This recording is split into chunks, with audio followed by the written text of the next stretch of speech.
Welcome to మీ TV news. నేను మీ ప్రసాద్. మీరు చూస్తున్నది మీ టీవీ న్యూస్.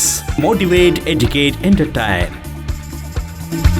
రాష్ట్రంలో ఏ మారుమూల గ్రామంలోనైనా సరే అన్యాయం జరిగితే వాళ్ళకు అండగా ఉంటామంటూ సిఐటు రాష్ట్ర నాయకులు కానీ రాష్ట్ర పార్టీ కానీ వాళ్ళకు శ్రమ దోపిడికి బలైపోతున్న శ్రమజీవులను కాపాడుకుంటూ ప్రతి ఒక్క దగ్గర వాళ్ళ ఏ అన్యాయం జరిగినా ఏ బాధ జరిగినా ఏమి వాళ్ళకు హక్కుల కోసం పోరాటం చేసుకుంటూ ప్రతి పేదవాడికి ముందుండు వాళ్ళ ఆలోచనలని వాళ్ళ కష్టాన్ని చూయించుకుంటూ ఇటు ప్రభుత్వాలని మెడలు వంచి వీళ్ళకు న్యాయం జరిగేలా చూస్తున్న ఏదైనా పార్టీలు ఉన్నాయంటే వామపక్షాల పార్టీలు. ప్రధానంగా ఈరోజు సిపిఎం కావచ్చు, సిపిఐ కావచ్చు, సిఐటియు కావచ్చు, ఈ పార్టీలు వేరైనా వాళ్ళ సిద్ధాంతం ఒకటే, ప్రతి పేదవాడికి న్యాయం జరిగేలా చూడాలని.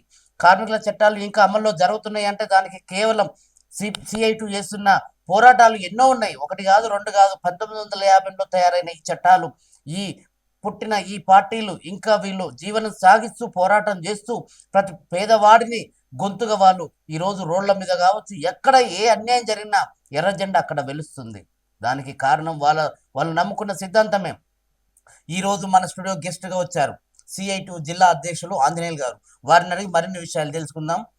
సార్ నమస్తే అండి. ముందుగా మీకు రేపు హక్కుల డే, కోరికలు సాధించుకునే దినం రోజుగా గుర్తింపు మనం ఆ రోజు గుర్తించుకుంటున్నాం కాబట్టి సో దాని గురించి కూడా స్పెషల్గా మీకు ముఖ్యంగా మీకు శుభాకాంక్షలు తెలియజేస్తున్నాను. చెప్పండి సార్, మీరు హక్కుల కోసం చాలా పోరాటాలు చేస్తున్నారు, ప్రతి పేదవాడి గొంతుగా ముందుంటున్నారు, ప్రతి కార్మికుడికి వాడి కష్టంలోనైనా సుఖంలో అయినా బాధలో అయినా మీరు వెనుకుండి పోరాటాలు చేస్తూ ముందుకు తీసుకెళ్తున్న ప్రయత్నంలో ఏదన్నా ఇంకా మంచి ఆలోచనతో ముందుకు వెళ్ళాలని ఆలోచన చేస్తున్నారు కదా, చెప్పండి సార్ క్లియర్గా. ముఖ్యంగా CITU, centre of Indian trade unions, 1970లో ఏర్పడింది. కార్మికుల హక్కుల కోసం, అది ప్రభుత్వ రంగం కావచ్చు, ప్రైవేట్ రంగం కావచ్చు, అసంఘటిత రంగం కావచ్చు, కాంట్రాక్ట్ వర్కర్స్ కావచ్చు, లేదా కంపెనీ కార్మికుడు కావచ్చు, హమాలీ కావచ్చు, భవన నిర్మాణ, నిరంతరం వారి హక్కుల కోసం పోరాడుతున్నటువంటి సంఘం సిఐటియు. రేపు డిమాండ్స్ డే అంటే కోరికల దినం పాటించాలని చెప్పేసి రాష్ట్ర వ్యాప్తంగా దేశవ్యాప్తంగా పిలిపివ్వడం జరిగింది. దీంట్లో ఏంటంటే మండల స్థాయిలో కార్మికులంతా కలిసి ర్యాలీలు, సభలు నిర్వహించి సంబంధించినటువంటి అధికారుల దృష్టికి తీసుకెళ్లాలి మన డిమాండ్స్ అనేటటువంటిది, డిమాండ్స్ డే పాటించాలని చెప్పేసి పిలిపివ్వడం అనేటటువంటిది జరిగింది. కలెక్టర్ కార్యాలయాల ముందు కానీ ఆర్డీఓ కార్యాలయం. రేపు కల్వకుర్తికి సంబంధించి ఎంఆర్ఓ కార్యాలయం నుంచి ఆర్డీఓ కార్యాలయం వరకు ర్యాలీ నిర్వహించి ఆర్డీఓ గారికి వినతిపత్రం ఇవ్వాలని చెప్పేసి సిఐటియు అనుబంధ సంఘాలు మొత్తం రేపు రావాలని చెప్పేసి పిలిపివ్వడం అనేటటువంటిది జరిగింది. ఇది కార్యక్రమం. అయితే ఎందుకు ఏంటి అనేటటువంటి విషయానికి వస్తే, ఈరోజు ఎక్కువ శాతం మహిళలు స్కీమ్ వర్కర్స్, అంటే సెంట్రల్ గవర్నమెంట్ స్కీమ్లలో పనిచేస్తున్నటువంటి వాళ్ళు ఎక్కువ శాతం మహిళలు ఉన్నారు. మహిళలు కావచ్చు, జెంట్స్ కావచ్చు, శ్రమ దోపిడికి గురవుతున్నటువంటి పరిస్థితి ఉంది. అంటే కనీస వేతనాలు ఏ ఒక్క రంగంలో కూడా అమలు కావటం లేదు. అది ఏ ప్రభుత్వం అయినా ఉండొచ్చు. అది గత స్కీమ్ వర్కర్స్ అంటే ఇప్పుడు అంగన్వాడీ ఉంది, దాదాపు 40-45 సంవత్సరాల నుంచి పనిచేస్తూ ఉన్నారు దాంట్లో. అదేవిధంగా ఆశా వర్కర్స్ ఉన్నారు, 25 సంవత్సరాల పైబడి. మధ్యాహ్న భోజనం ఉన్నారు, 20 సంవత్సరాల పైబడి పనిచేస్తాం. అట్లే ఐకేపీ, వివోఏ, తర్వాత పశుమిత్ర, ఇట్లాంటి అనేక రంగాలలో పనిచేస్తున్నటువంటి వారికి ఎవరికి కూడా కనీస వేతనాలు అమలు కావటం లేదు. అంటే వాళ్ళకి సరైన వేతనాలు లేక, ప్రమోషన్ లేక, ఇంక్రిమెంట్స్ లేక ఇంకా అక్కడనే నలిగిపోతా ఉంటారు. కొన్ని ఉన్నాయి, చట్టాలు వచ్చినాయి, జీవోలు వచ్చినాయి కదా, రాష్ట్ర ప్రభుత్వాలు కావచ్చు, కేంద్ర ప్రభుత్వాలు కావచ్చు, వీళ్ళ కోసం చాలా స్కీమ్స్ తీసుకొచ్చాయి కదా, అంటే వాళ్ళకి ఏం వర్తించట్లేదు అంటారా మీరు? అది చేయటం లేదు పాలక వర్గాలు. అది ఏ ప్రభుత్వంలో కావచ్చు, ఎన్ని హామీలు ఇచ్చినప్పటికీ గత ప్రభుత్వం అదే చేస్తుంది, ఇప్పుడున్న ప్రభుత్వం అదే చేస్తుంది, అంతకుముందున్న ప్రభుత్వం అదే చేసింది. ఈ రోజు వరకు కూడా మరి ఇన్ని రోజులు ఒకవైపు ప్రభుత్వ నివేదికలే చెప్తా ఉన్నాయి, ప్రభుత్వం నియమించినటువంటి కమిటీలు సూచన చేసినాయి ప్రభుత్వానికి కనీసం 26,000 ఉండాలి ఒక కుటుంబం బతకాలంటే.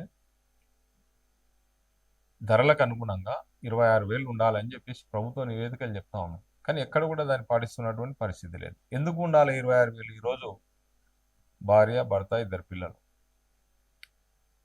వాళ్ళ మీద ఆధారపడినటువంటి వ్యక్తి, తండ్రి కావచ్చు, తల్లి కావచ్చు, 5 మంది బతకాలంటే మినిమం 26,000 ఉండాలి అని చెప్పేసి నివేదికలు చెప్తా ఉన్నాయి. కానీ ఈరోజు ఆశా వర్కర్ జీతం 9,500, అంగన్వాడీ జీతం 13,500, అదేవిధంగా మధ్యాహ్న భోజన పథకం కార్మికురాలకి 3,000, అది కూడా నిన్న మొన్న పెంచిరు 2,000, లేకపోతే 1,000 గౌరవ వేతనం. ఎమ్మెల్యేలు, ఎంపీలు లక్షల జీతాలు, అనేక రూపాలలో అలవెన్సులు పొందుతున్నటువంటి వారు ఈ 1,000 రూపాయలతో ఎట్లా బతుకుతారు అనేటటువంటిది ఒకసారి ఆలోచించాలి కదా. వాళ్ళు గౌరవ వేతనం ఏంది పాపం? 20 సంవత్సరాల నుంచి వాళ్ళు బయట కూలిపోలేరు. మధ్యాహ్నం స్కూల్లో వంట చేసి తిండి పెట్టి అది ఒక 3-4 కూడా అవుతుంది, గిన్నెలు తోమి పెట్టుకోవాలి. మనకి కనీస వసతులు లేవు. వాళ్ళకి కనీసము లోన్స్ ఉండవు. అంటే బిల్లులు ఎప్పుడో వస్తాయి, సొమ్ములు కుదబెట్టుకొని తెచ్చి పిల్లలకు వంట చేసి పెడితే అది ఎప్పుడో 2-3 నెలలకు పిల్లగానికి ఇంత అనేటటువంటి 6 రూపాయలు చిల్లర. 10th క్లాస్ పిల్లలకి ఈ రేటు, 6వ తరగతిలో ఈ రేటు అని ఉంటుంది. గ్యాస్ సబ్సిడీకి ఇవ్వడం లేదు.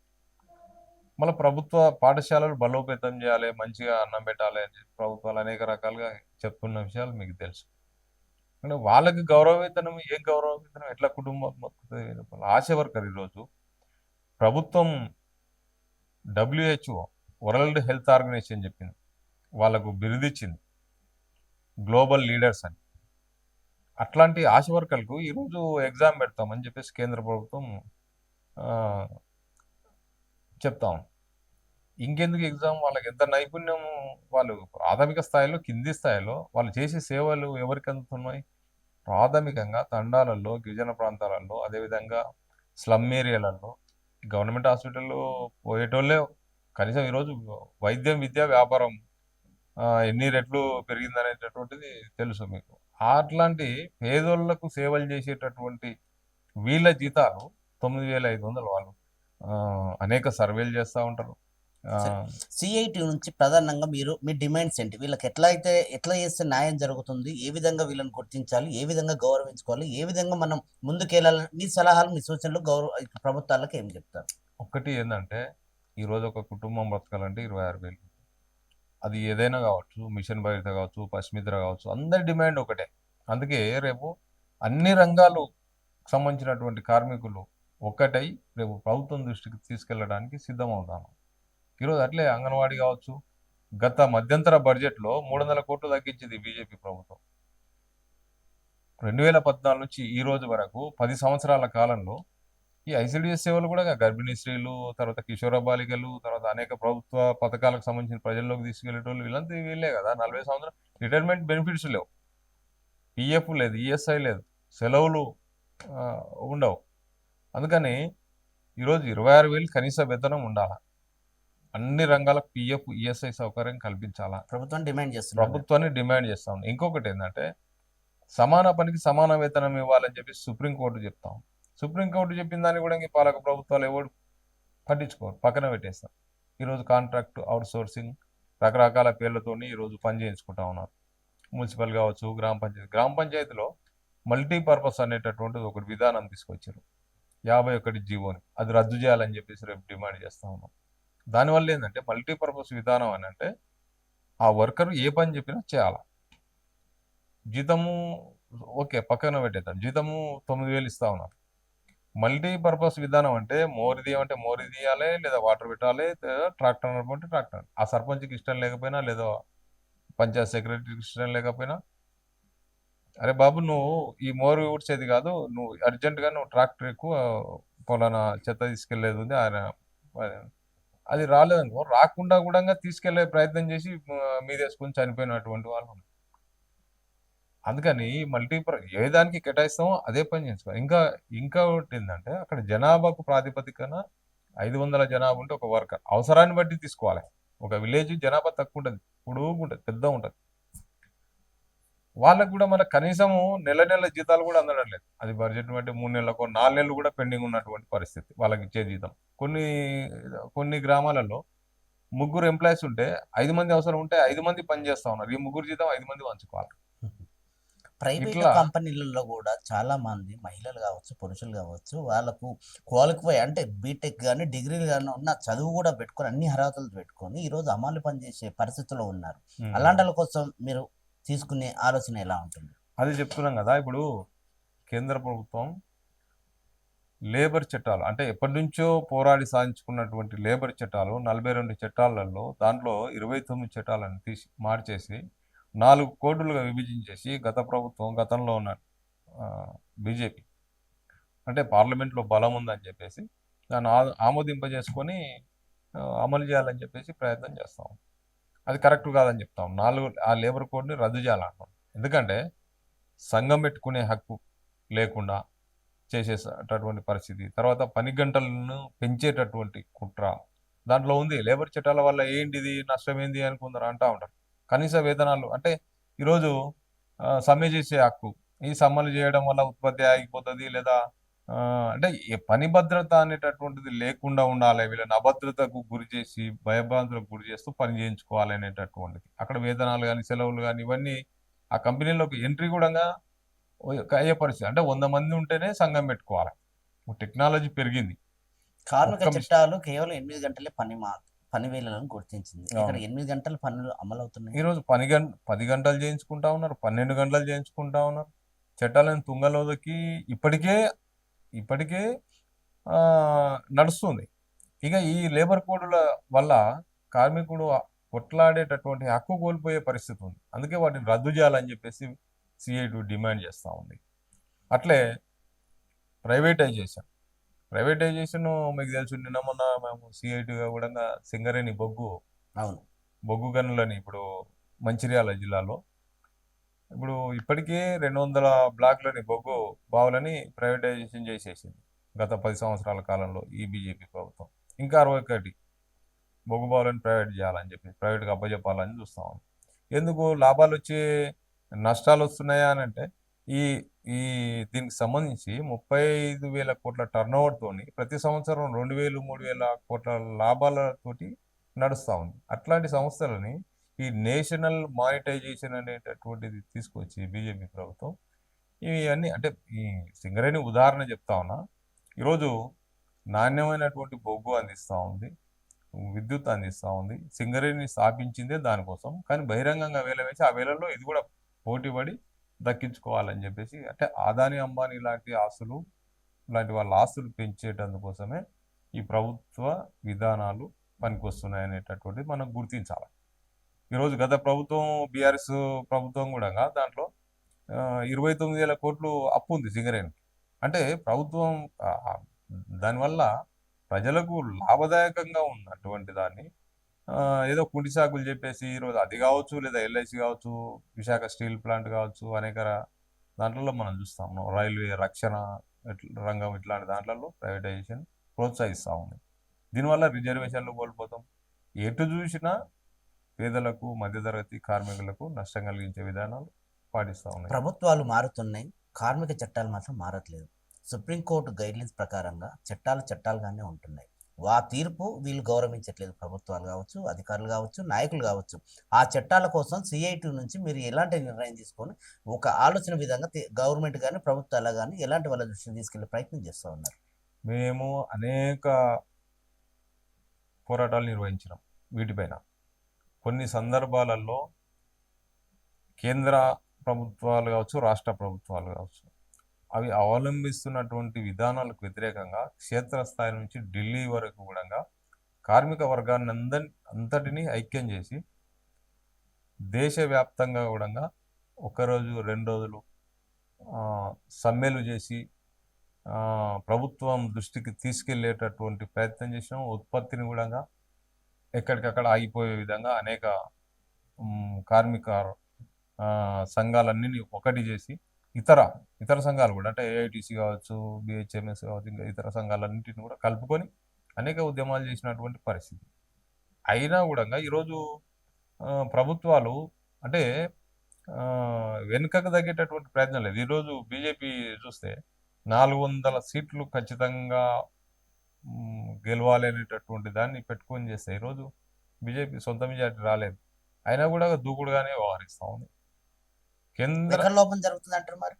అంటే వాళ్ళు కూటమితోనే ఈ రోజు ప్రభుత్వం ఏర్పాటు చేసుకున్నారు కదా, మరి అంత ధైర్యంగా వాళ్ళు తీసుకుంటున్న నిర్ణయాలకి మిగతా వాళ్ళు కూడా మద్దతు ఇస్తున్నారు. మరి ఎక్కడ లోపం? నాయకుల లోపమే కదా వీళ్ళంతా. నాయకులది ఉంటది, దాంట్లో ప్రజలది ఉంటది. తర్వాత ఓటు అనేటటువంటిది సక్రమంగా వినియోగిస్తే, ఆ చైతన్యం కలిగితే అది మార్పు అనేటటువంటిది ఖచ్చితంగా వస్తుంది. ఓటు పాలక వర్గాలు అని అంటే ఈ పాలక వర్గాలు అంటా ఉన్నాం మనం. పాలక వర్గాలు ఎక్కడి నుంచి వస్తున్నాయి? బూర్జువా ప్రభుత్వాలు ఏదైనా అంతే. అది ఈరోజు మొన్న మన అసెంబ్లీ ఎన్నికల కంటే ముందు అనేక రంగాల కార్మికులు మొత్తం రోడ్లు ఎక్కారు. ఆశ కావచ్చు, అంగన్వాడీ కావచ్చు, మధ్యాహ్నం 15 రోజులు, 20 రోజులు, నెల రోజులు సమ్మెలు చేశారు. ఎన్నికలు కూడా వచ్చిన సందర్భంగా విరమించారు. ఆ సందర్భంగా ఇప్పుడున్నటువంటి కాంగ్రెస్ ప్రభుత్వం కావచ్చు, బీజేపీ కావచ్చు, ఎవరైనా టెంట్ల దగ్గరకు వచ్చిర్రు, మద్దతు ఇచ్చిర్రు, మేము వస్తే అన్ని హామీలు నెరవేరుస్తాం. చూడాలి ఎంతవరకు నెరవేరుస్తారు ఏందని. ఇప్పుడున్న కాంగ్రెస్ ప్రభుత్వం కూడా మధ్యాహ్నం పోయిన వాళ్ళకు మేము వస్తే 10,000 ఇస్తామని చెప్పారు, ఫిక్స్డ్ వేతనం. తర్వాత ఈరోజు ప్రజెంట్గా అంగన్వాడీ రిటైర్మెంట్ 10,000 మంది ఉన్నారు ఈ రాష్ట్రంలో, రిటైర్మెంట్కు సిద్ధంగా ఉన్నారు. గతంలోనే 1,00,000 రూపాయలు రిటైర్మెంట్ బెనిఫిట్స్ కావాలని ఎప్పటి నుంచో కొట్లాడుతున్నాం. టీచర్కు 10,000, ఆయకు 50,000 ఇస్తామని చెప్తా ఉన్నాం. దానికి ఒప్పుకోలేదు. కానీ మొన్న సమ్మె సందర్భంగా 2 లక్షలు, 1,00,000 రూపాయలు ఇస్తామని అధికారులు చెప్పారు. ఈరోజు దాన్ని 50,000 ఆయకు, టీచర్కు 1,00,000 ఇస్తామని చెప్పేసి బలవంతంగా రాజీనామా చేయిస్తా ఉన్నారు. సీతక్క ఎక్కడ వెళ్తే అక్కడ పోయి వినతి పత్రాలు ఇస్తాము. నాకు తెలియదు, అరే 2 లక్షల టీచర్కు 1,00,000 ఆయకు ఖచ్చితంగా ఇచ్చేటట్టు చేస్తామని. నాకు తెలియదు అన్నప్పుడు అధికారులకు చెప్పి ఆపండి మేము అని చెప్పొచ్చు కదా. అంటే గతంలో ఎవరి లోపం వల్ల ఇలా జరుగుతుంది అంటారు? ఎవరి లోపము అనేటటువంటిది కాదు. ఏ గవర్నమెంట్ వచ్చినా ఆ పార్టీ నుంచి ఈ పార్టీలకు మారుతారు, ఈ పార్టీ నుంచి ఆ పార్టీలకు మారుతారు. వాళ్ళు అంతా పెట్టుబడిదారులకు అనుకూలంగా వాళ్ళ అడుగులకు మడుగులొత్తే విధానాలనే పాటిస్తారనేటటువంటిది మనకు అర్థమవుతా ఉంది.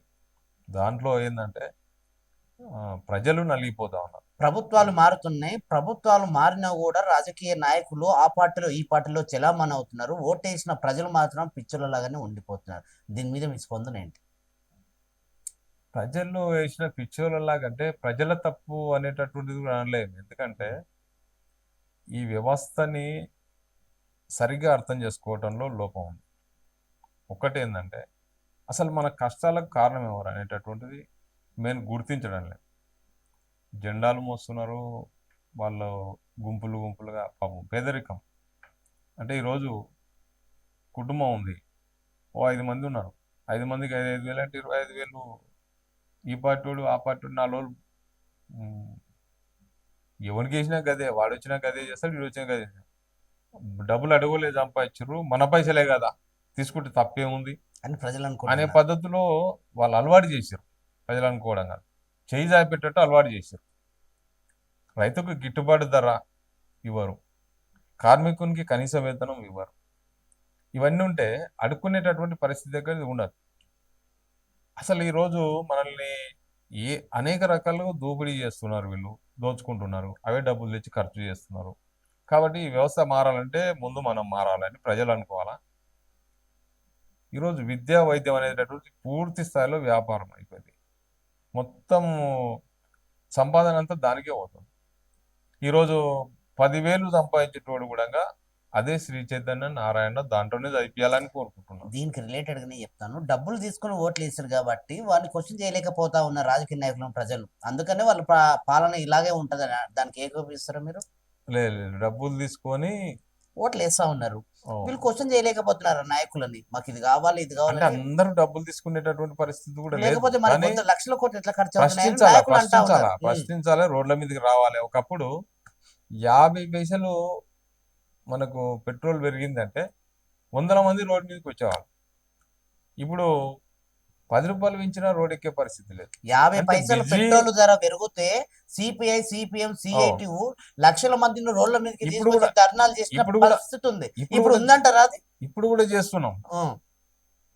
జనము అంటే అంత బిజీ అయినట్టు అనిపిస్తుంది, ఎంతో పెద్ద పనులు ఉన్నట్టు. అది ప్రతి ఒక్కరు ఇప్పుడు అప్పుడు బండ్లు లేవు ఇద్దాం అలా, బైకులు కానీ అంత సౌకర్యం లేదు. అప్పుడు పెట్రోల్ పోసుకునేటోడు కూడా ఒక ఊరు ఉందంటే తక్కువ, 10 మంది కూడా 10 మంది పెట్రోల్ పోసుకునే రోజుల్లో 100 మంది వచ్చేది రోడ్డు మీద. ఇప్పుడు 100 మంది పెట్రోల్ పోసుకునేటటువంటి విలేజ్లో కూడా 10 మంది రావడానికి వచ్చిన తర్వాత రోడ్డు మీద ధర్నాలు చేస్తున్నా, రాస్తా రోకే చేస్తున్నా, వాడు బిజీ ఏకంగా బండి హారన్లు కొడతా ఉంటారు. అంటే కామన్ అయిపోయింది, ఇదంతా మామూలేలే అని చెప్పేసి. ఒకప్పుడు ఆ, ఏదైనా మాట్లాడితే దానికి ఒక విలువ ఉంటుంది. ఇప్పుడు అది అంటే అట్లా అలవాటు అయిపోయింది మైండ్లలో ఫిక్స్. జనాల మైండ్లలో ఇది వ్యవస్థ మారదు, ఖచ్చితంగా మారుతుంది, కానీ ఇది మారదు అనేటటువంటి ఒక నర్వస్లోకి వెళ్ళిపోయారు. సో దీని ఒక ప్రజలని ఏకం చేసి మనం ప్రశ్నించాలి, ప్రశ్నించే గొంతు కావాలి. మనం రోడ్లు ఎక్కినప్పుడే, మన ప్రాబ్లం చెప్పినప్పుడే అవతల అంటే ఎదుటి వారి ప్రభుత్వాలు కావచ్చు, నాయకులు కావచ్చు అర్థమవుతుందని వీళ్ళని ఒక రాజకీయంగా అంటే వీళ్ళని కొంచెం రోడ్ల మీద తీసుకొచ్చి క్వశ్చన్ చేసే ఏమైనా మీరు అలాంటి కార్యక్రమాలు ఏమైనా చేస్తారా? ఖచ్చితంగా చేస్తున్నాము. ఉమ్. ఖచ్చితంగా మేము హక్కుల కోసం, మనకు రావాల్సినటువంటి హక్కుల కోసం ఖచ్చితంగా మనం పోరాడాలి. ఎక్కడ కూడా అంటే మన కర్మ ఇంతే, మన రాత ఇంతే, మనం ఈ పని చేయనీకేనే ఉన్నాం అనేటటువంటి పద్ధతి మనకు పక్కన పెట్టేసేయాలి. శ్రమను గౌరవించే విధంగా ప్రభుత్వాలు కావచ్చు, పాలకులు కావచ్చు, యాజమాన్యం కావచ్చు, ఎవరైనా కావచ్చు, కింద వర్కర్స్ పనిచేస్తేనే ఇప్పుడు ఈరోజు దేశ సంపద అంటే ఎట్లా సమకూరుతుంది? మొత్తం ఈరోజు అసంఘటిత రంగ కార్మికులు సృష్టించిన సంపదనే కదా. కాబట్టి మన హక్కుల కోసం ఖచ్చితంగా పోరాడాల్సిందే, వాళ్ళ పాలక వర్గాల మెడలు వంచాల్సిందే, సాధించుకోవాల్సిందే. కార్మిక అంత తప్ప మనం చట్టాలు అడుక్కుంటే వచ్చేది కావాలి. కార్మిక చట్టాలు ఇంప్లిమెంటేషన్ కావాలంటే ప్రధానంగా ఇటు ప్రజలు కానీ, కార్మికులు కానీ, మీలాంటి సిఐటి నాయకులు కానీ ఎలాంటి ఆలోచనలు చేస్తే ఈ ఇంప్లిమెంటేషన్ అనేది అమల్లోకి వస్తుంది? ఎలాంటి అనేటటువంటిది ఏం లేదు. ఎలా సాధించుకోవాలి, దానికి ప్రయత్నాలు ఎరాయాలి. ఇప్పటి కూడా హక్కు అట్లాంటి ప్రభుత్వాలను తెచ్చుకోవడమే మార్గంగా. ఉమ్, చివరిగా ఉమ్, చేయాల్సింది ఏంటంటే కార్మికులకు కానీ, కష్టజీవులకు కానీ, శ్రామికులకు కానీ, లేదా వ్యవసాయ కార్మికులకు కానీ, రైతులకు కానీ మేలు జరిగేటటువంటి ప్రభుత్వాలని తెచ్చుకోవడమే ఏకైక మార్గం. అంతిమంగా ఈ దోపిడీ ప్రభుత్వాన్ని కూలదోసి మరి శ్రామిక వర్గానికి న్యాయం చేసేటటువంటి ప్రభుత్వాలను తీసుకోవటమే మార్గం. దానికోసం సమాయత్తం కావాలి. దీనికి సంబంధం ఎట్లా అంటే ఒక రిలేటెడ్గా అడుగుతాను. గత ప్రభుత్వము చేశారో చేయలేదో ప్రజలు తీర్పిచ్చారు ఇంకో పార్టీకి. ఈ పార్టీ ఏర్పడ్డాక తర్వాత కూడా ఆ పార్టీలో ఉన్న నాయకులు వచ్చి మళ్ళీ ఈ పార్టీలో అంటే కలిసి మళ్ళీ పెత్తనం సాగిస్తూ ఉన్నారు కదా. ఇంప్లిమెంటేషన్ అనేది ప్రజలకు ఎక్కడ న్యాయం జరుగుతుంది? దీనికి మీరు ఏం చెప్తారు? ఒక్కటే, అసలు ఈ పార్టీ అయినా ఆ పార్టీ అయినా వాళ్ళు అధికారానికి దూరంగా ఉండలేరు. ఎప్పుడు అధికారం కావాలి. ఇంకా 5 ఏళ్ళ దాకా వేడి చేయడం ఎందుకు? అప్పటిదాకా అది ఉంటుందో పొద్దుదో మనం వస్తామో రామో కనుమరుగు అయిపోతాం. ప్రజలలో ఉండాలంటే మళ్ళీ ఇళ్ళ నుంచి అలా కళ్ళ నుంచి ఇళ్ళకి. ఇది పద్ధతి కరెక్ట్ కాదు. కాకపోతే ఏంటంటే ఈరోజు మనం ఓటు ఫలానా పార్టీ, అసలు జనం కూడా ఎట్టుందంటే ఇప్పుడు నాకు ఈ పార్టీ నచ్చకనే నేను దానికి వేస్తాను. పార్టీ సిద్ధాంతాలను చూసి కూడా వేసే పరిస్థితి లేదు. అసలు నేను గెలిపించినటువంటి వ్యక్తి వీడు పోయి దాంట్లో కలుస్తున్నాడు కదా అనేటటువంటి ఆలోచన కూడా ఈ ప్రజలు చేయటం లేదు. ఇదేదో రాజకీయాలు అంటేనే అసహించుకునేటటువంటి పద్ధతిలో ఉన్నారు రాజకీయ నాయకులు అంతా. అంతే. అసలు రాజకీయాలు అవసరం, దేశానికి అవసరం, రాష్ట్రానికి అవసరం. రాజకీయాలు లేకుండా ఏది ఉంటుంది? ప్రతి ఒక్కటి రాజకీయంతో ముడిపడి ఉంటుంది. కానీ రాజకీయాలు అంటే అసహించుకునేటటువంటి పరిస్థితిలో ప్రజలు ఉన్నారు. దీనికి అనేక మంది మేధావులు, అనేక మంది విశ్లేషకులు అనేక రకాలుగా అవగాహన కల్పిస్తున్నప్పటికీ ఇప్పుడు ఓటు ఖచ్చితంగా వినియోగించుకోవాలని కానీ, ఓటు ఎందుకు వేయాలనేటటువంటిది కానీ అనేక రకాలుగా అవగాహన కల్పిస్తున్నారు, అనేక మోటివేషన్ చేస్తున్నప్పటికీ జరుగుతూనే ఉన్నాయి అవసరం. ఓకే, రైతుల దగ్గరకు వద్దాం. రైతుల దగ్గరకు వస్తే రైతు దేశానికి వెన్నుముక అంటారు.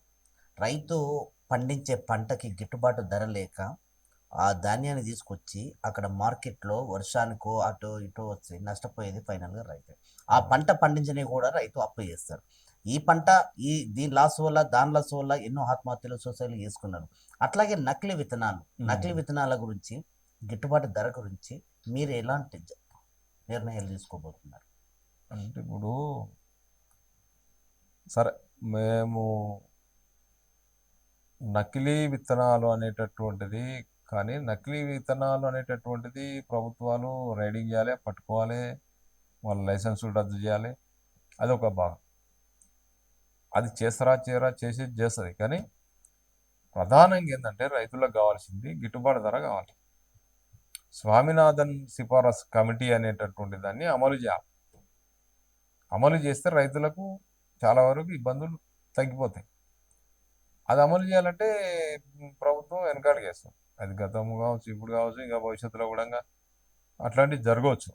అదే రైతులు కూడా అనేక రైతు సంఘాలు కూడా ఉన్నాయి కదా, రైతులు కూడా సంఘాలు పెట్టుకోవడం చూసినాం కదా. ఢిల్లీలో 700 మంది చనిపోయారు చల్లటి చలికి, ఎముకలు కొరికే చలిలో సంవత్సరం పాటు జరిపించారు. మోడీ గ్రాఫ్ దిగిపోవడానికి ఇవన్నీ కూడా కారణాలు కావచ్చు. ఆ ధర్నా వల్ల ఏమైనా సాధించుకున్నారా రైతులు? అంటే కొంత హామీ ఇచ్చారు ప్రభుత్వం, వెనకక జరిగింది. కఠినంగా అమలు చేసేటటువంటిది 3 రైతు వ్యతిరేక చట్టాలని అమలు చేయాల్సినటువంటిది తాత్కాలికంగా వాయిదా వేయగలిగింది. అంటే ఒక ప్రభుత్వాన్ని వెనుకకు తగ్గినట్టే.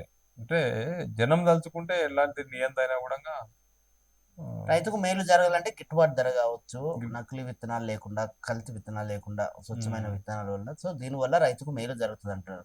యువత స్టూడెంట్స్ చదువుకున్న వాళ్ళకి జాబులు కానీ, నోటిఫికేషన్ కానీ, వేస్తున్న ఎగ్జామ్స్ కానీ, పేపర్ లీకేజీ కానీ ఏంటి, దీని మీద మీరు ప్రధానంగా ఏమన్నా ఆలోచన చేస్తూ ఉన్నారా? ఇప్పుడు విద్య అనేటటువంటి పెద్ద ఎత్తున వ్యాపారం అయింది ప్రధానంగా. దాంట్లో కూడా ఇప్పుడు నాన్ టీచింగ్ స్టాఫ్ కావచ్చు, రకరకాల CIT సంఘాలు కూడా కొన్ని ఇట్లలో ఉన్నాయి, కాలేజీలలో, విద్యా సంస్థలలో కూడా ఉన్నాయి. జీతాలు ఇచ్చేది తక్కువ వాళ్ళు. ప్రైవేటు, గవర్నమెంట్ ఒక టీచర్, ఒక సీనియర్ టీచర్కి 1,50,000 జీతం ఉంటుంది. 20,000 30,000కు పెట్టుకుంటారు వాళ్ళు, ఎంటెక్ చేసిన వాళ్ళు, బీటెక్లు చేసిన వాళ్ళు అందరు.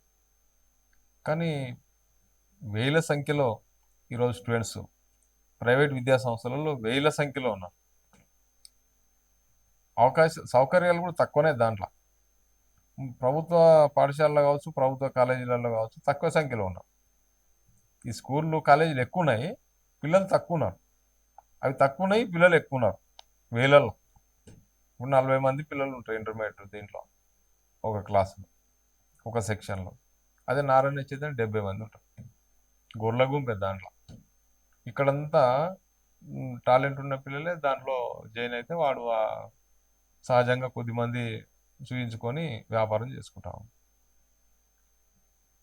దాంట్లోకి వెళ్ళి వాడు ఏం స్కిల్స్ నేర్పితే పుస్తకాల పురుగు లేక బట్టి పట్టించి చదివించి వాడికి బయట ప్రపంచం తెలియదు, బయట మిగతా సమాజం గురించి తెలియదు. వాళ్ళు కాంపిటీషన్ ఎగ్జామ్లో తట్టుకోవాలంటే కష్టం బయటకు వచ్చింది. అందుకే రోజు ఎక్కువ శాతం చూస్తే రెసిడెన్సీలలో చదువుకున్నటువంటి పిల్లలు మంచి పెర్ఫార్మెన్స్ చూపిస్తున్నారు బయట. వాళ్ళకి అన్ని కష్టం నష్టం, బట్టలు ఉతుక్కోవడం కాడ నుంచి మొదలు పెడితే అన్నీ కొంత. కాబట్టి బయట అంటే ప్రభుత్వాలు వాటిని కట్టడి చేయాలంటే కూడా ఆ ప్రభుత్వంలో ఉన్నోళ్ళకే ఎక్కువ ఉన్నాయి. స్కూళ్ళు కాలేజీలు అన్నీ వాళ్ళే.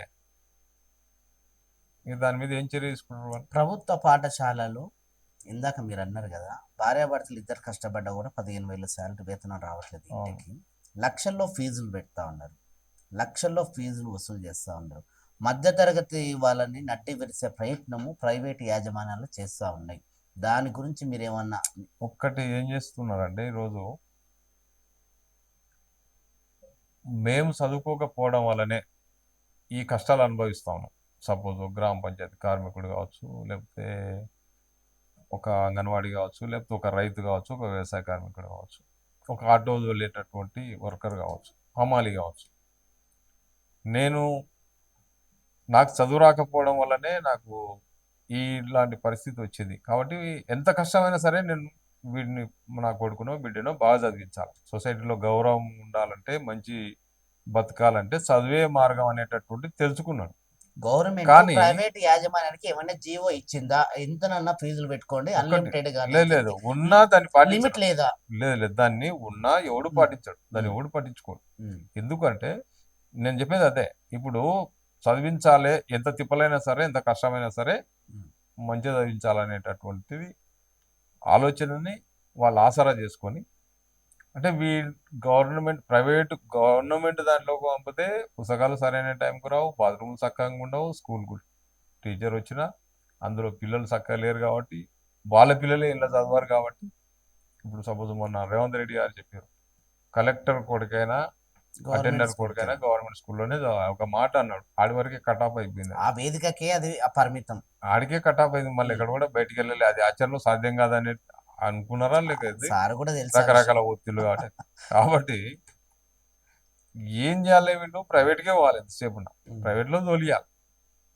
ఇప్పుడు 1,00,000 రూపాయలు జీతం ఉన్నటువంటి వ్యక్తి అందులోకి వెళ్ళి ఓ 20,000 ఖర్చు పెడితే, అంటే సంవత్సరానికి సపోజ్ 2,00,000, 20,000 అంటే నెలకు 20,000 తీస్తే 2,40,000 అవుతాయి. ఇద్దరు పిల్లలకు ఫీజు కట్టు. 10,000 ఆదాయం పొందేటటువంటి వ్యక్తి సంవత్సరానికి 1,20,000 అవుతుంది దాని ఆదాయం అంతా. కాకపోతే ఏంది, భార్య పని చేస్తాడు, భర్త పని చేస్తాడు కాబట్టి ఒక్కరికి తిన్నా చాలని తిన్నా ఇంకొకరిది మొత్తం దానికైతే సరిపోకపోతే ఉన్న అద్దెకరనో పావెకరనో అంతకుముందు సంపాదించుకుందేమన్నా అమ్మి అయినా సరే పెట్టాల్సి వస్తుంది. ప్రైవేటు పాఠశాలలో పిల్లలకి చదువు చెప్తున్న టీచర్స్ అర్హులేనా? బేసిక్స్ వాళ్ళకి ఎంత ఉండాలి? అవన్నీ ఏమన్నా అబ్జర్వేషన్ బేసిక్స్ అంటే బేసిక్స్ అన్ని జీవోలు ఇస్తారు. ఈరోజు బీఈడి చేయాలి, ట్రైనింగ్ టీచర్స్ ఉండాలి, వాళ్ళు టీటీసీ బీఈడో చేయాలి. మనం వాళ్ళకు సమాచార హక్కు చట్టం ప్రకారం మనం వాళ్ళని ఏమన్నా స్టాఫ్ ఉంటుంది, 20 మంది ఉంటారు, దాంట్లో 4 ఎలిజిబుల్ వాళ్ళు ఉంటారు, మిగతా వాళ్ళంతా ఏది అని అంటే మిగతా వాళ్ళంతా అవే సర్టిఫికెట్లు నేమ్ చేంజ్ చేసుకుని ఇస్తారంటారా? సర్టిఫికెట్లు అని కాకుండా వాళ్ళు రికార్డు అని చెప్తాడు, లేకపోతే ఆఫీస్లో ఇంకో స్టాఫ్ అంటాడు, ఇంకో స్టాఫ్, వీళ్ళందరూ చెప్పేటోళ్ళే మనకు చూపించడానికి. అట్లా అంటే చాలా వరకు అట్లా అంటే వాళ్ళకు కూడా అధిక ఫీజులు నియంత్రించడానికి మీరేమన్నా నిర్ణయాలు తీసుకుంటున్నారా?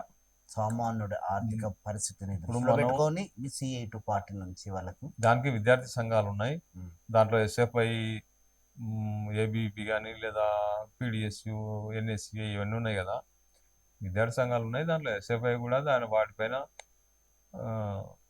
బాగానే ఉద్యమాలు. అంటే ఇప్పుడు దాంట్లో కూడా ఎట్లయిపోయిందంటే ఆర్గనైజేషన్స్ కూడా ఇప్పుడు ఈ స్టూడెంట్స్ అనేటటువంటిది అంటే ఈ ప్రైవేటుకు పోవడం వల్ల పిల్లలు బాగా డబ్బులు పెట్టి పంపించడం వల్ల ఏదైనా సమస్యల మీద రావాలంటే కూడా ఈరోజు బాగా బయటికి వెళ్తున్నటువంటి మేము ఉన్నప్పుడు 100 మంది వచ్చారు. అంటే మన ఏజీ గ్రూప్ వాళ్ళు మనం చదువుకునేటప్పుడు స్టూడెంట్స్ యూనియన్స్ అంటే 1,000 మంది వచ్చారు. ఏదైనా సమస్య, హాస్టల్ సమస్యలు కావచ్చు, లేకపోతే సబ్బులు నూనెలు టైంకి ఇవ్వలేదనో, లేకపోతే పుస్తకాలు సరైన టైంకి అందించలేదని.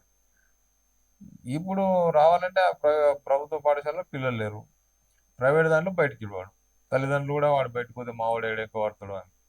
ఇప్పుడు హక్కులు అడగాలనేటటువంటిది నేర్పడం లేదు. దాని కాడికి వచ్చే వరకల్లా మనకెందుకు లేవే అసలు ఓడోడు కొట్లాడుతాడు అవుతుందని. అది కరెక్ట్ కాదు. ఎక్కడ సమస్య ఉందో, ఎవడైతే ఇబ్బంది పడుతున్నాడో, నా కడుపు నొప్పి లేస్తుంది నువ్వు వాపుతే కాదు, ఎక్కడ సమస్య ఉందో ఎవరైతే ఆ సమస్యకు గురవుతున్నారో వాళ్ళందరూ బయటికి రావాలి. అప్పుడు సమస్య పరిష్కారం అవుతుంది. ఓకే, మహిళల కోసం తీసుకుంటున్న నిర్ణయాలు ఎలా ఉండబోతాయి? అంటే వాళ్ళ పని గంటలు కావచ్చు, మహిళలకు కొన్ని సపరేట్ చట్టాలు ఉన్నాయి, ప్రెగ్నెన్సీ టైం కోసం కొన్ని ఉంటాయి, వాళ్ళకి కొన్ని చెప్పలేని ఉంటాయి. దీంట్ల కోసం అన్ని కంపెనీలు ఆలోచన చేయవు, ఆచరణలో కూడా పెట్టవు. వాళ్ళకి కేవలం 10 గంటల వరకే 12 గంటలు పని చేయించుకుంటూ ఉన్నాయి. వాళ్ళ కోసం మీరు ఏం చెప్తారు? మాకు శ్రామిక విభాగం ఉంది మహిళల్లో కూడా, CITU శ్రామిక మహిళా విభాగం.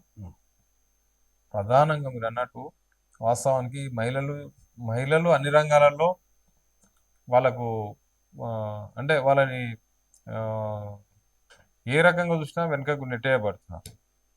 వాళ్ళు ఏంటంటే అల్కగా వాళ్ళు అంటే తక్కువ జీతానికి వస్తారు అనేటటువంటిది, వాళ్ళు కూడా ఏంటంటే బడితో మామూలుగా సంపాదనకు నాదింత తోడవుతుంది కదా అని చెప్పేసి వాళ్ళు పనిచేస్తూ ఉన్నారు. ఒక్క రంగం అని చెప్పలేమని, ప్రతి దాంట్లో వాళ్ళు చిన్న చూపు గురవుతున్నారు. ఇప్పుడు మెటర్నిటీ లీవ్లు అనేటటువంటిది నీకు గవర్నమెంట్ సంస్థలో పనిచేస్తున్నటువంటి కాంట్రాక్టు కార్మికురాలకు లేదు, ప్రైవేటుగా లేదు. తర్వాత నువ్వు భవన నిర్మాణ కార్మికురాలు అయినా సరే, మహిళకు కూలి, ఆయనకు పని వీళ్ళే ఎక్కువ పని చేస్తారు. సమాన అట్లా 12 గంటలు అవుతుంది కానీ అక్కడ వేతనం దగ్గరకు వచ్చేసరికి కొంచెం డిఫరెంట్ అయిపోయింది. వేతనము తక్కువనే అదే అదే వాళ్ళది. ఇప్పుడు మహిళలకి.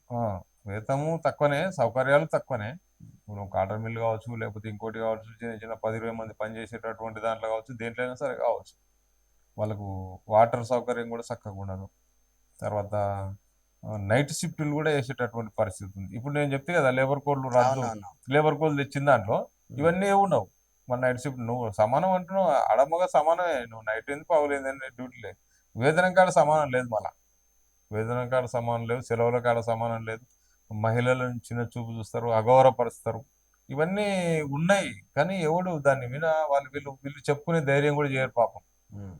తన ఉద్యోగం పోతుందని కావచ్చు, లేకపోతే ఈ చర్యలు వేరే రకంగా ఉంటాయని చెప్పచ్చు. చెప్పగానే అక్కడక్కడక్కడక్కడ బయటకు వెళ్తుంటాయి కొన్నిటి మీద.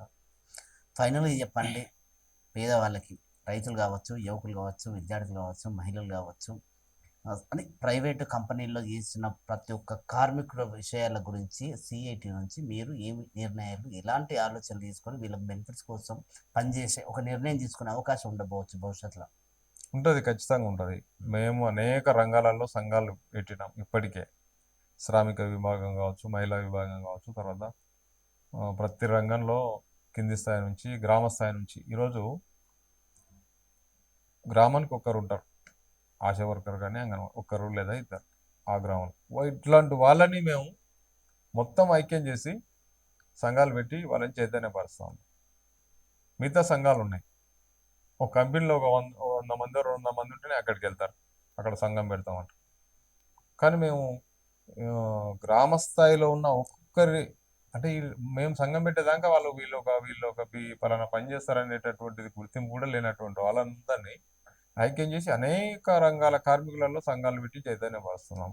వాళ్ళ హక్కుల కోసం, అంటే వాళ్ళు ఏదైతే బెనిఫిట్స్, వాళ్ళకి రావాల్సినటువంటి బెనిఫిట్స్కు దూరంగా ఉంటా ఉన్నారో వాళ్ళ సమస్యలు, ఇప్పుడు పిఎఫ్ కావచ్చు, ఈఎస్ఐ కావచ్చు, కనీస వేతనం కావచ్చు, లేదా పర్మనెంట్ కావచ్చు, వీటన్నిటిపైన మేము గ్రామ స్థాయి నుంచి అందరిని ఐక్యం చేసి అనేక రంగాలలో సంఘాలు పెట్టి వాళ్ళని చైతన్యం పరిచి వాళ్ళ హక్కుల కోసం వాళ్ళు పోరాడే విధంగా వాళ్ళకు ఎంకరేజ్మెంట్ చేస్తూ మేము ముందుండి వాళ్ళని ప్రోత్సహిస్తూ పోరాటాల్లోకి తీసుకొచ్చేటటువంటి ప్రయత్నం చేస్తూ ఉన్నాం. చివరిగా చెప్పండి, రేపు డిమాండ్స్ డే, ఉమ్. ఆ కోరికల దినోత్సవ సందర్భంగా ప్రజలకు మీరేం చెప్పదలుచుకున్నారు? మేము ఒకటే, మన హక్కుల కోసం మనం కాకుండా ఇంకోరు పోరాడేటటువంటి పరిస్థితి ఉన్నది. కాబట్టి ప్రతి ఒక్కరూ రేపు ఏంటంటే మేము అన్ని మండల స్థాయిలో రాష్ట్రంలో ఉన్నటువంటి ప్రతి మండల కేంద్రంలో ర్యాలీలు, ప్రదర్శనలు ప్రభుత్వం దృష్టికి తీసుకెళ్లేటటువంటి విధంగా మొత్తం అందరినీ ఇందాక నేను చెప్పినటువంటి, అంటే మా సంఘంలో ఉన్నా లేకున్నా ప్రతి ఒక్క కార్మికుడు ఎక్కడ కూడా అన్యాయానికి గురి కాకూడదు అని చెప్పేసి మేము వారి సమస్యల పట్ల మనం కదిలి రోడ్లపైకి వచ్చి ప్రభుత్వం దృష్టికి తీసుకెళ్లేటటువంటి విధంగా ర్యాలీలు, బహిరంగ సభలలో పాల్గొని మనం వినతి పత్రాలు ఇచ్చి ప్రభుత్వానికి తెలియజేయాలని చెప్పేసి ప్రతి ఒక్కరికి విజ్ఞప్తి చేస్తా ఉన్నాం. అందరూ కూడా రేపు వస్తారు. అసంఘటిత రంగ కార్మికుల కోసం మీరు చేసిన కృషి ఏంటి? Okay, right. ఇది మంచి ప్రశ్న. అసంఘటిత రంగ కార్మికులు అనేటటువంటి వాళ్ళకి ఒక యజమాని అనేటటువంటిది ఉండడు. వారు ఎలాంటి హక్కులు లేకుండా ఉన్నటువంటి పరిస్థితి. ఈరోజు హమాలి, మోటార్ ట్రాన్స్పోర్ట్ అంటే ఆటో కార్మికులు వీళ్ళు నిరంతరం పనిచేస్తూ ఉంటారు.